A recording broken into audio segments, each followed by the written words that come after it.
Hello, everybody. Welcome back. We nearly made it through this long and intense day, and our last presentation will also be a part of the Hybrid Music Lab and is held by Gerrit K. Sharma, and he will talk about, but also make us experience immersion. You've probably heard that term before. It is frequently used in the concert and music industry, and it's without doubt a subject of debate and current relevance. But what can we really expect from this terminology? I'm very happy to welcome Gerrit K. Sharma for his talk and his performance. Enjoy. Welcome.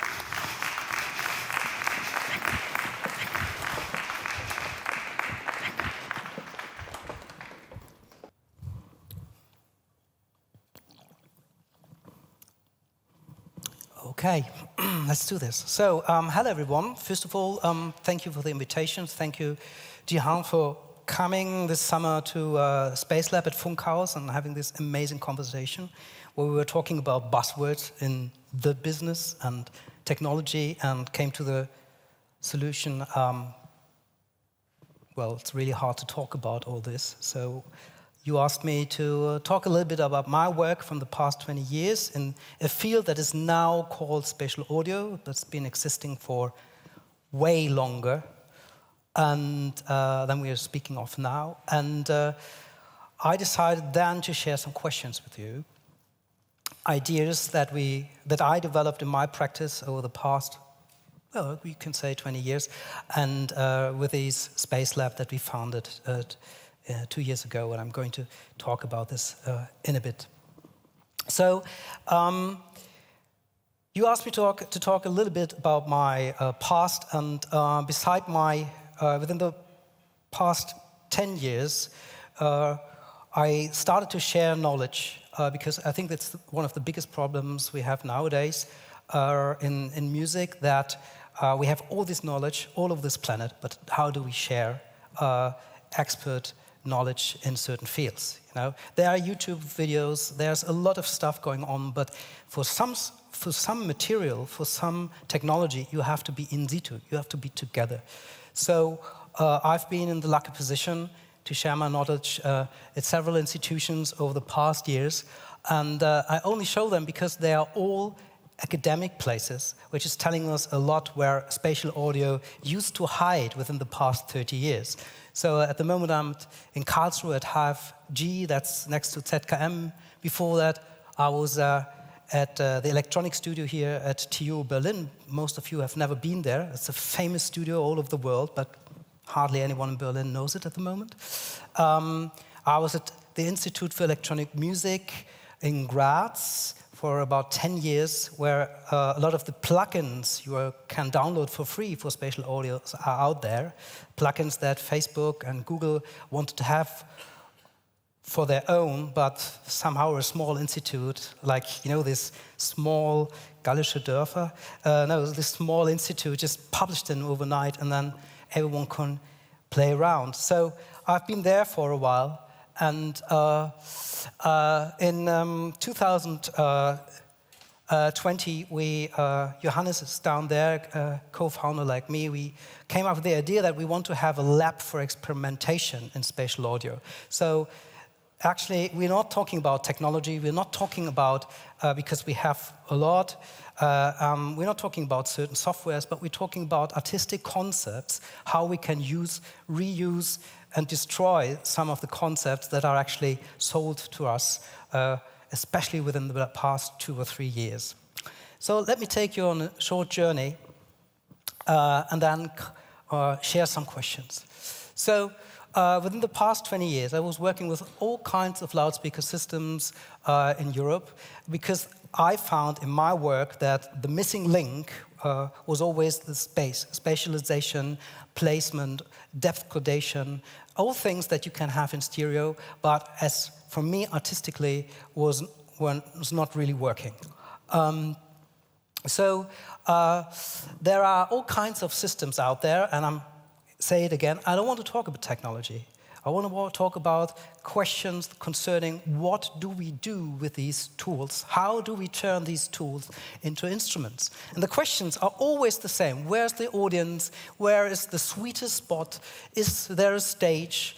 Are the loudspeakers around the audience? Are they in front of them?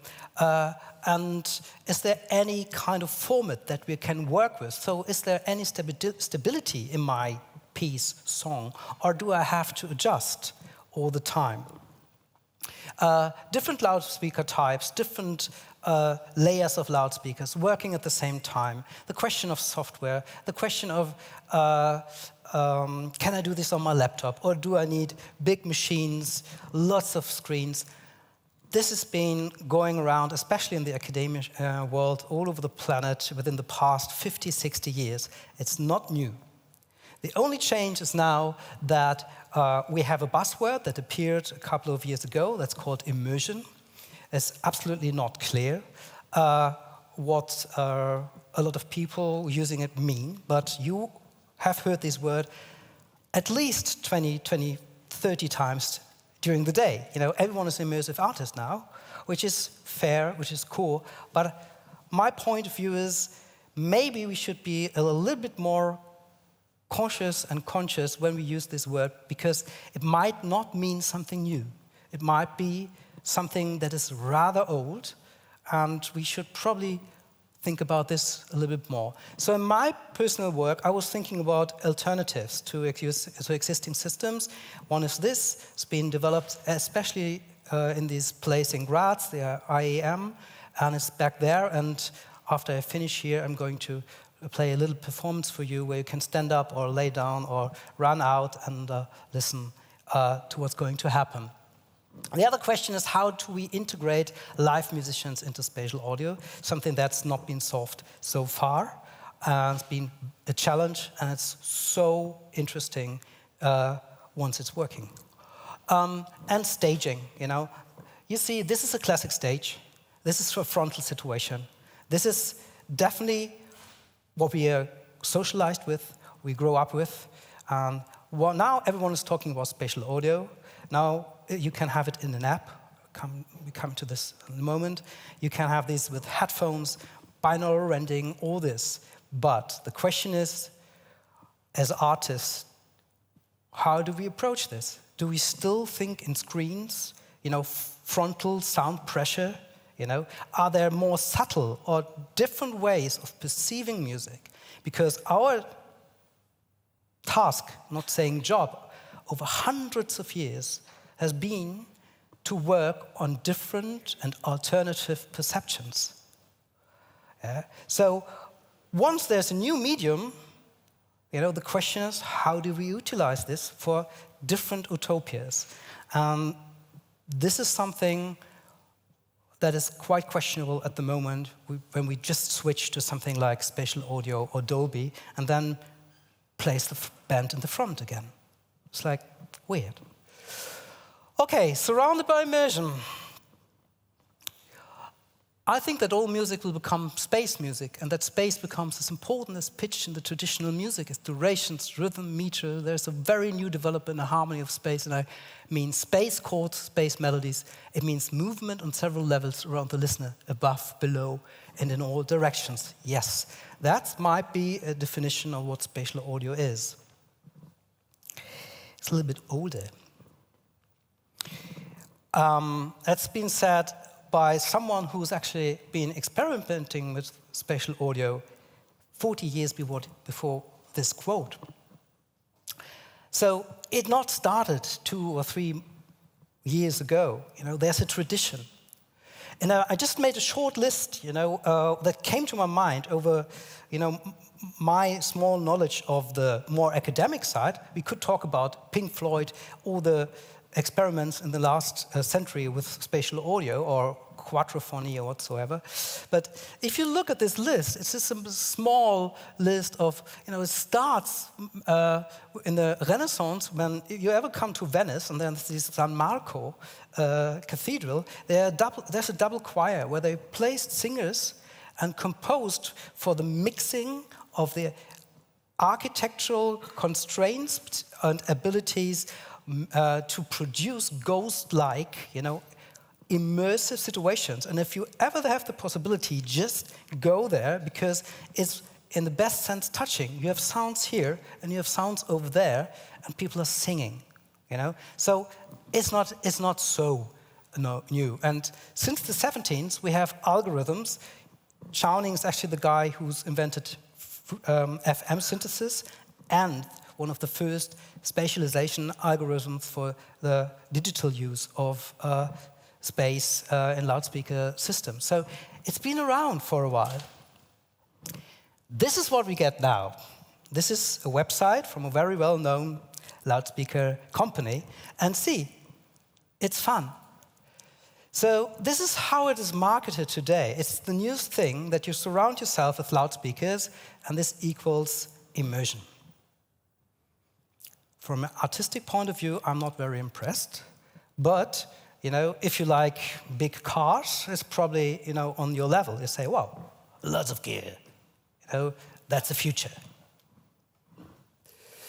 Or these enormous displays, that's actually in Toronto, and it's called immersive Van Gogh. Amazing tableaus, you're overwhelmed, but it's a very old strategy, like overwhelming the audience. I'm not sure that's the right, or that's the only, way of using a new technology, in a tradition that we have been tried over centuries, like overwhelming the audience with pictures and sounds. If you go to academia, this book came out in 2019. Interesting, The Art and Science of Binaural and Multi-Channel Audio. So immersive sound has to do something with a lot of loudspeakers. Funny enough, there's not a single chapter in this book about art. It's about technology utilizing a lot of loudspeakers. Okay. But what we learned from the first pages is through sound there's a multisensory integration. There's sound can provide fully immersive experience, okay? And immersive sound can give us, the listener, an experience of being there through sound. That's interesting. So there might be something that is different from other musical situations that are using loudspeakers, that you feel a certain presence that is different, at least being there. But the question is, does this mean you're surrounded? Does it mean you've been absorbed?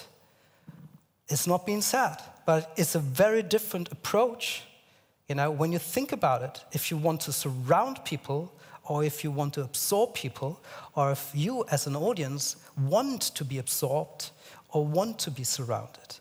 It's a very different way of communication. Communication was a word it's a word that's been used a lot today, but the way of communication was not addressed a lot. So we have apps now, like audio app or Endel, where you can surround yourself and have this binaural experience, We have exhibitions addressing immersion in space and time. That's 2018 in Graz. We have, of course, Berliner Festspiele with the Immersion program for a couple of years. We have the colleagues, neighbors of us at Funkhaus, Monome, they're very immersive. Then we have Hexadome, it's also a huge project started in Berlin with lots of loudspeakers and screens, as you can see. But there's a longer tradition, for example, in Canada, that's Montreal, the Satosphere, and they claim themselves pioneers in the field since 2011. They call these immersive environments instruments, and they say you can explore a new conceptual and sensory territory on a human scale. That's a promise since 2011. There's been a lot of artists working there. I've experienced a couple of these sceneries, and it's highly interesting. So, side-tangible, inclusive, immersive, sensory territories on a human scale. Today there was a lot of talking about the new.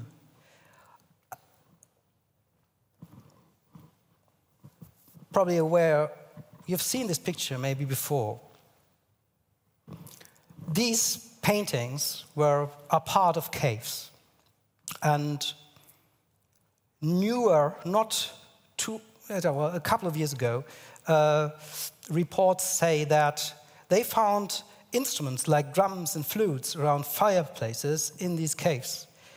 And there is some evidence that the fire was flickering and working on shadows with these pictures. So, and at the same time, they were singing and using the echoes to immerse themselves in sound and produce audiovisual experiences. So, 40,000 years ago, people were actually working on immersive experiences with sound and light. So it's probably not that new. It's probably one of the first artistic ideas of actually producing sound and space as arts for a community. And look at this. I mean, close your ears or eyes, whatever you like, and then open again and try to imagine sitting there. If this is not truly immersive experience of overwhelming you, like your eyes start flimmering, your ears, all the echoes in there. And then look at this, that's the upper part of this. Are we so new? Are we really inventing something so new here at the moment? Or actually, are we going back, I don't mean this in a negative way, to our origins in a way? This is a different mindset than saying, wow, we invented something new. This is a new future ahead. Because, it's another point we had today, we are at the brink. There's a clean break, in industry, in the way we distribute music, in the way we consume music. So, maybe we should ask the question differently.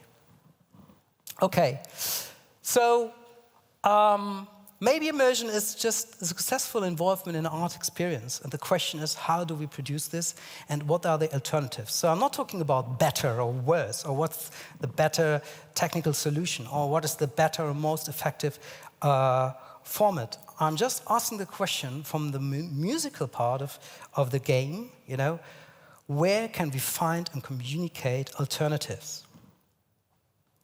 More loudspeakers, more immersion? Definitely not.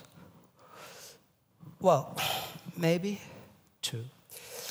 So, the paradox, to make a conclusion here, of immersion, and I want to make this clear because that's very dear to me, is that's definitely a core parameter.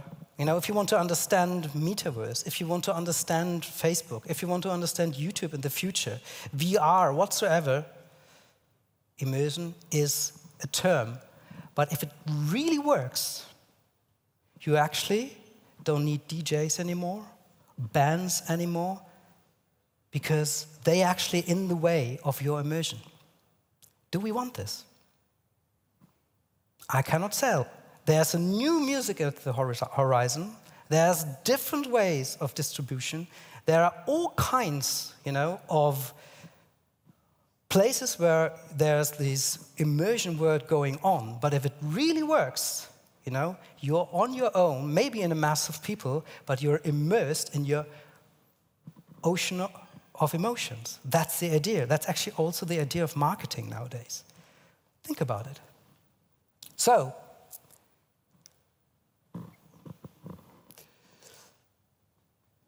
nowadays, you just go on the internet and you find something like that. So I believe that the audio design and soundscape bring the core of an immersive experience to life. It always pays off to spend a lot more time thinking about how your space should sound, feel, and affect people, and so on. Yes, so the industry found out that spatial audio is actually enhancing the effect of everything that is VR or metaverse nowadays. That's the good news for everyone working in this field or is interested, because it gives you a platform. But it's only saying that it pays off. It's not said why you should do it and how you should do it and what are actually concepts for doing this. And I'm really not sure if it's so easy to integrate spatial audio in these environments. However, we should think about that the fact that we're using the same tools, as a lot of people in neighboring fields, but for very different reasons. So what is the special about the artistic approach? what do we actually know about the perception? We've seen a very interesting report by Andel, that they started asking themselves, what is actually doing here? What is my tool doing to other people?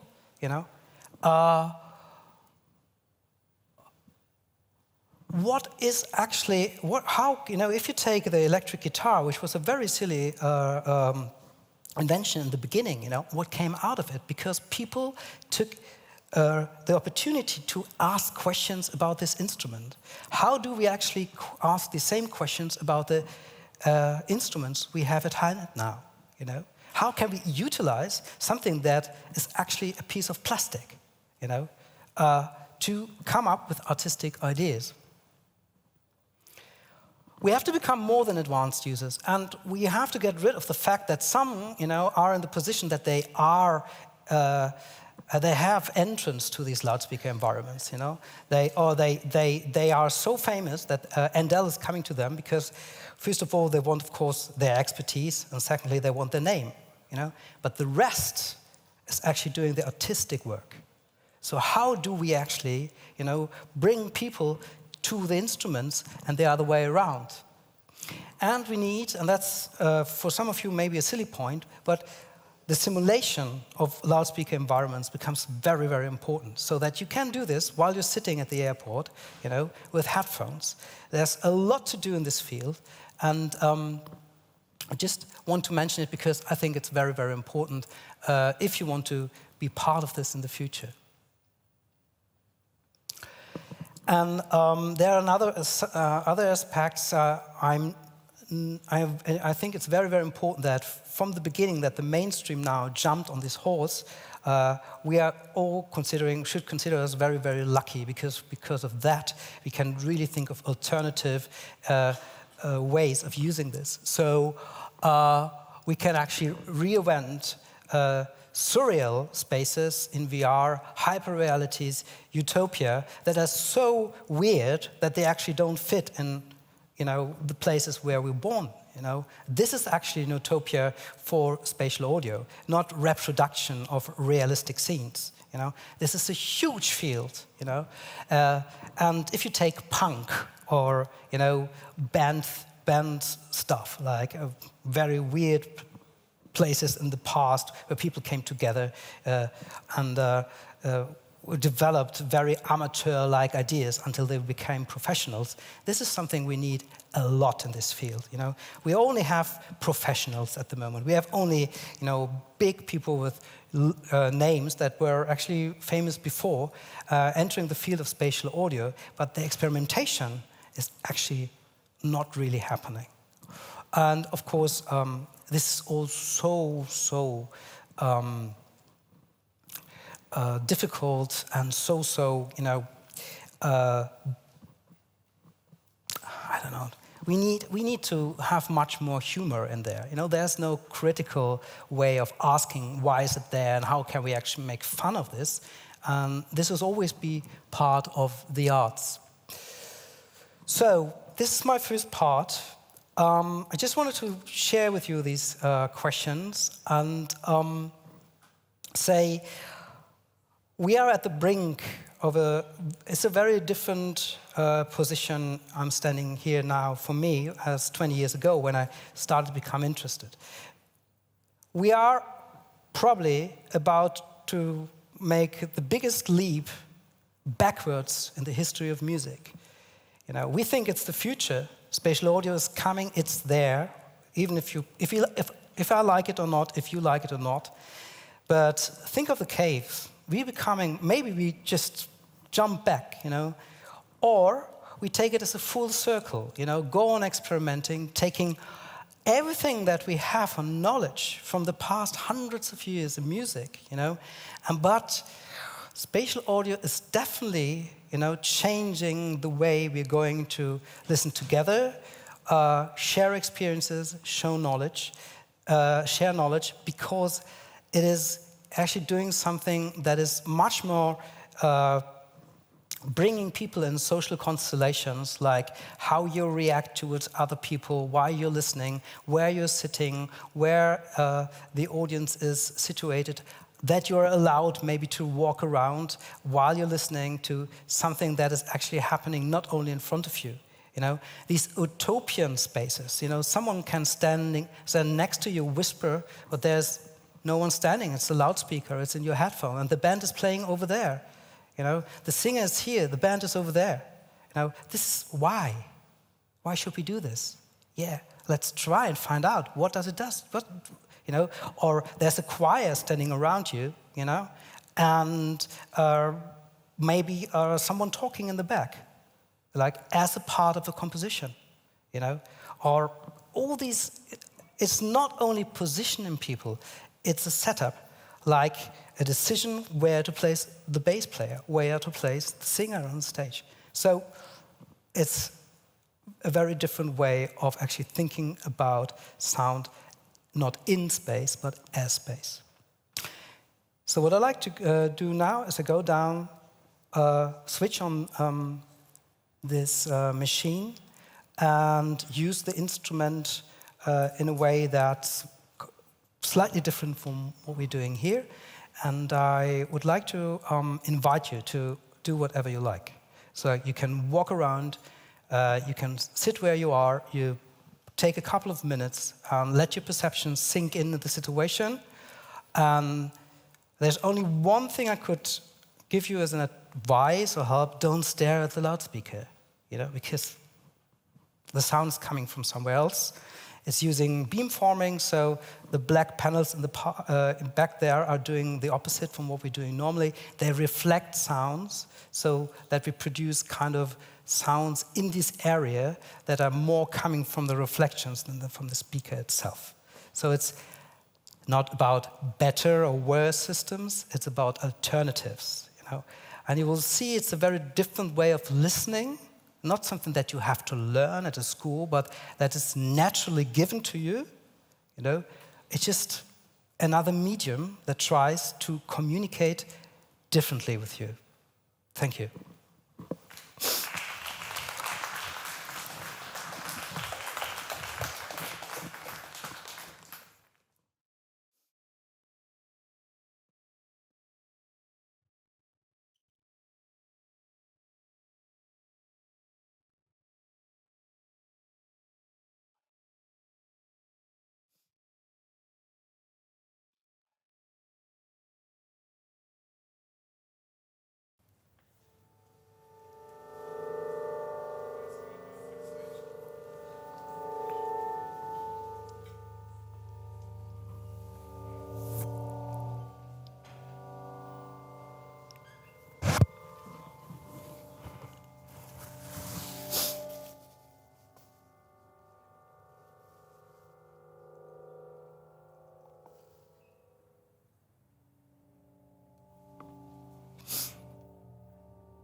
Awesome.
Thank you.